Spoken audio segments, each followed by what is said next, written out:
उस रात अचानक धीमी धीमी बारिश होने लगी थी। अहान जॉब से घर आते वक्त रास्ते में एक छोटी सी चाय की दुकान पर चाय की एक चुस्की लेने के लिए रुका था। उसने अपनी नई बाइक दुकान के ठीक सामने पार्क की थी, जहां छत थी, ताकि बारिश में बाइक भीगे नहीं। फिर वह चाय के प्याले से चुस्कियाँ लेते हुए अपनी नई बाइक को बड़े प्यार से देख रहा था। तभी उसके उदास मन में एक ख्याल कूद पड़ा, मुझे नौकरी मिल गई, मैंने नई बाइक भी खरीद ली, पर इस बाइक के पीछे बैठने वाली अभी तक नहीं मिली। वह अगर मिल जाए तो मुझे जैसे अकेले रहने वाले अनाथ की ज़िंदगी में बहार आ जाए। तभी अचानक बारिश में भीगती हुई एक लड़की उस दुकान में आई और अहान के बाइक के पास खड़ी हो गई। उसने बाइक की पिछली सीट पर बैग रखा और अपनी भींगी ओढ़नी से बारिश का पानी निचोड़ने लगी। उस लड़की ने लाल रंग का सलवार कमीज पहनी थी और उस पर एक सुंदर सी नक्काशी वाली ओढ़नी थी। उसे देखकर अहान की धड़कनें मानो कुछ देर के लिए रुक सी गई थी। वह उसकी तरफ ही देखी जा रहा था। बारिश में भींगे हुए उसके काले घने बाल ऐसे लग रहे थे कि मानो रेशम के धागे हो। वह बाइक के आईने में देखते हुए खुद को संवारने लगी थी।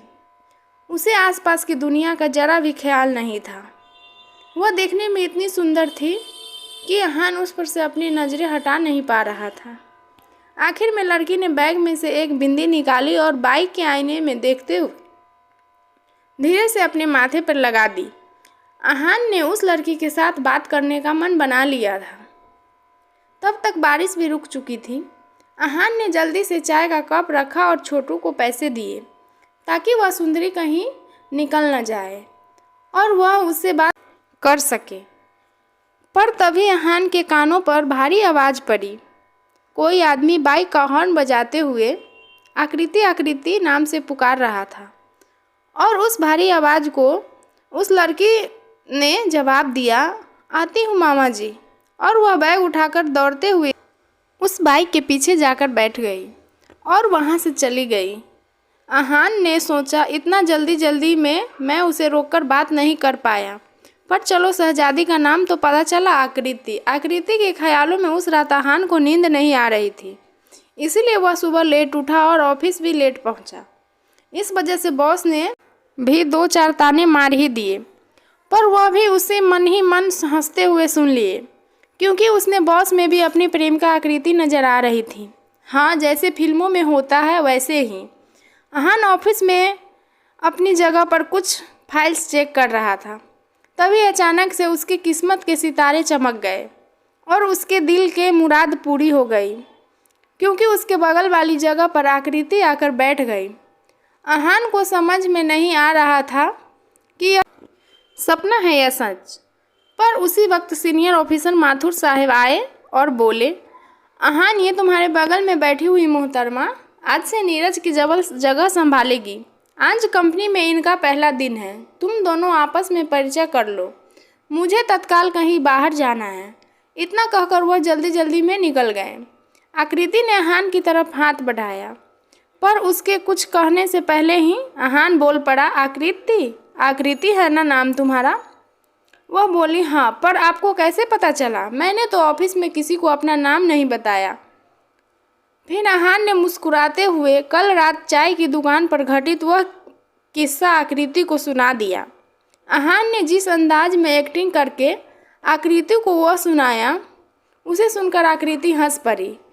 फिर अहान ने आकृति को उसके पद की सारी जिम्मेदारी समझा दी। शाम को घर जाते वक्त आकृति ऑफिस बिल्डिंग के नीचे किसी का इंतजार करते हुए खड़ी थी। उसे देखकर अहान अपनी बाइक लेकर उसके पास आकर रुका और पूछा, किसका इंतजार हो रहा है? आकृति ने कहा, मेरी सहेली मुझे लेने आ रही है। अहान ने कुछ देर उसके साथ खड़ा रहकर बातें की और बाद में वहाँ से चला गया। वह पहले ही दिन आकृति को कुछ बोल नहीं पाया। इसी तरह दिन गुजरने लगे। ऑफिस में अहान आकृति को रोज़ हेल्प किया करता था। आकृति को मानो अहान की आदत सी हो गई थी। वह दोनों साथ में ही चाय पीते, लंच करते। अहान के ध्यान में हमेशा आकृति ही रहने लगी थी। वह उससे अपने प्यार का इजहार करने के लिए सही समय का इंतजार कर रहा था, लेकिन उसे वह मिल नहीं रहा था। आकृति को हर रोज़ कोई न कोई लेने आता था। या फिर वह बस से घर चली जाती थी। अहान ने उससे कई दफ़ा पूछा था, क्या मैं तुम्हें घर तक ड्रॉप कर दूँ? पर उसने हर बार मना कर दिया था। पर एक दिन किस्मत अहान के मेहरबान हो गई। अहान की शिफ्ट 1 घंटे बाद थी, इसीलिए वह ऑफिस से लेट बाहर निकला और नीचे देखा तो आकृति रोज की तरह समय पर ऑफिस से निकल चुकी थी। पर वह अभी तक ऑफिस के सामने वाले बस स्टॉप पर खड़ी थी। वहाँ पर न कोई बस थी, न कोई दोस्त उसे लेने आई। अहान ने फटाफट बाइक निकाली और उसके पास जा खड़ा हुआ और बोला, अब तो चलो। फिर आकृति ने मुस्कुराते हुए बाइक के पीछे आकर बैठ गई और जब उसने अहान के दाहिने कंधे पे हाथ रखा तब अहान को ऐसा लगा कि उसे सारे जहां मिल गया हो।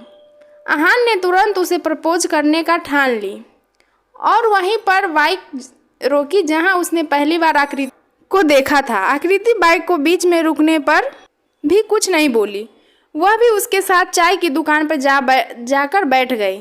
तभी अहान ने आकृति के हाथ अपने हाथ में लिया और अपने घुटने पर बैठकर कहा, आई लव यू आकृति, मैं तुमसे बहुत प्यार करता हूँ। आकृति भी अहान को मन ही मन चाहती थी, इसीलिए वह भी आई लव यू टू कहकर सीने से लिपट गई। उस दिन के बाद अहान आकृति को रोज उसकी सोसाइटी के नज़दीक ड्रॉप करता था और वह दोनों हर छुट्टी के दिन घर पर कुछ न कुछ बहाना बनाकर घूमने जाते थे। इसी तरह दोनों का प्यार परवान चढ़ने लगा। दोनों घंटों तालाब के किनारे बैठकर एक दूसरे से बातें किया करते थे। पर एक दिन उसने के प्यार को जैसे किसी की काली नज़र लग गई हो। आकृति के मामा ने उसे अहान के साथ बाइक पे घूमते हुए देख लिया था और जब दूसरे दिन आकृति जॉब पर पहुंची तो उसने दिन भर अहान से बातें नहीं की। वो दिन भर आकृति की तरफ देख रहा था पर आकृति ने उससे नजरें नहीं मिलाई। पर अहान ने उसकी आंखों में नमी देख ली थी। शाम को पार्किंग एरिया में आकृति अहान का इंतजार कर रही थी और जब अहान ने उसे देखा तो वो दौड़ते हुए उसके पास गया। उस वक्त आकृति बोली, अहान, हमारा प्यार अब इससे आगे नहीं जा सकता, तुम्हें मुझे हमेशा के लिए भूलना होगा। अहान की आंखें भर आई। उसने पूछा, पर क्या? तभी उसके पीछे से एक भारी आवाज़ सुनाई दी, मैं बताता हूँ क्या।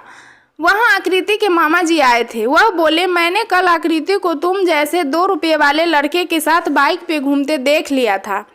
क्या औकात है तुम्हारी? मैंने उसकी शादी एक अच्छे परिवार के लड़के के साथ तय की है और तुम ठहरे एक अनाथ। क्या मिलेगा उसे तुम्हारे साथ रहकर? जवाब में अहान सिर्फ इतना बोला, मैं आकृति से सच्चा प्यार करता हूँ, अब वह भी मुझे इतना ही चाहती है। आकृति सब खामोशी से सुनते हुए नीचे जमीन की तरफ देखकर फूट फूट कर रो रही थी। वह अपने मामा जी के डर से अहान से आंखें भी नहीं मिला रही थी। कुछ ही देर में आकृति के मामा जी उसे वहां से ले गए और बेबस अहान देखता ही रह गया। जब वह अगले दिन ऑफिस पहुंचा तो उसे पता चला कि आकृति ऑफिस गया है। फिर उस दिन से अहान जैसे अंदर से टूट गया। उसका काम में मन नहीं लगता था और कुछ दिनों बाद वो भी ऑफिस आना बंद कर दिया। अहान अब खोया खोया रहने लगा था। वह जिन दोस्तों से रोज मिलता था उसके पास से गुजरता पर बात नहीं करता था। सभी दोस्तों में उसका सबसे अच्छा दोस्त था राघव, जिसे हमेशा अहान की चिंता लगी रहती थी। राघव को अहान की तकलीफ में देख नहीं सकता था, इसलिए वह रात को उसके घर गया पर वहां 12 बजे तक इंतजार करने पर अहान नहीं आया। फिर उसने पड़ोसियों से पूछताछ की। उन्हें बताया कि आजकल वह कभी घर नहीं आता और जब आता है तो नशे में धुत रहता है। राघव इस सब की जड़ तक पहुंचना चाहता था, इसलिए वह सुबह सुबह अहान के ऑफिस जाकर उसके एक दोस्त से सारी बात पता कर ली। वह आकृति की मोबाइल नंबर और घर का पता ले लिया। तभी उसके बीच में एक अनहोनी हो गई। उसे अहान की पड़ोसियों ने फ़ोन करके बताया, अहान ने जहर खाकर आत्महत्या करने की कोशिश की है पर हमने उसे हॉस्पिटल में एडमिट कर दिया है। यह सब सुनकर राघव हॉस्पिटल जाने की बजाय अपनी गर्लफ्रेंड को लेकर आकृति के घर गया। किस्मत से उसके घर पर कोई नहीं था, इसलिए आकृति को अहान के बारे में सब कुछ बताने में मुश्किल नहीं हुई। जब आकृति को अहान के आत्महत्या के बारे में पता चला तो वह तुरंत उनके दोनों के साथ हॉस्पिटल में पहुंची। आकृति ने अपने मामा को एक सहेली के एक्सीडेंट के बारे में बहाना बना के यकीन दिलाया और रात होने तक हॉस्पिटल में रुकी रही। और जब अहान की आंखें खुली तब वह रोते हुए उसके सीने से लिपट गई और बोली, मैं भी तुम्हारे बिना अब नहीं जी सकती। अहान, अब आकृति पूरी तरह से टूट गई थी। वह अपने मामा से खुलकर बोली कि मैं उसके बिना नहीं जी सकती हूँ, लेकिन मामा के लिए समाज का इज्जत ज़्यादा महत्व रखता था। लाख कोशिश के बाद भी जब मामा राजी नहीं हुए तो वो एक रात छिपके से घर से निकल गई। चूँकि रात के अंधेरे में घर से निकली थी तो रास्ते में कुछ असामाजिक तत्व सुंदर और नौजवान लड़की को देखकर पीछे पड़ गया। तब उसके समझ में नहीं आ रहा था कि वह क्या करे।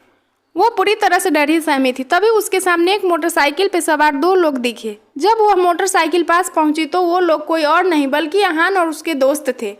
इससे यह साबित होता है कि ये दोनों एक दूसरे के लिए बने थे। तब जाकर आकृति को जान में जान आया। अब दोनों ग्रुप में झड़प शुरू हो गया। चूँकि अहान के ग्रुप में 2 ही लोग था, इसलिए इन लोगों के ऊपर सामाजिक तत्व भारी पड़ गए। लेकिन इतने में ही कुछ लोग वहाँ पहुँच गया, जिसे देखकर असामाजिक तत्व वहाँ से भाग खड़ा हुए। फिर आकृति को दोनों लोग उसके घर पहुँचा दिए। हालांकि वहाँ अपने घर जाने के लिए तैयार नहीं थी, लेकिन अहान के समझाने के बाद घर गई। चूँकि यह घटना रात की थी तो किसी अन्य लोगों को पता नहीं चला। अगले दिन अहान अपने दोस्त और बॉस को लेकर आकृति की हाथ मांगने उसके घर गए, लेकिन फिर भी मामा जी नहीं माने। तो फिर कुछ ही दिनों में दोस्त की मदद से घर से भागकर दोनों ने शादी कर ली और इसके बाद वह दोनों इस शहर में कभी नहीं दिखे। उन्होंने अपनी ज़िंदगी के लिए नया ठिकाना ढूंढ लिया और एक दूसरे में हमेशा के लिए खो गए।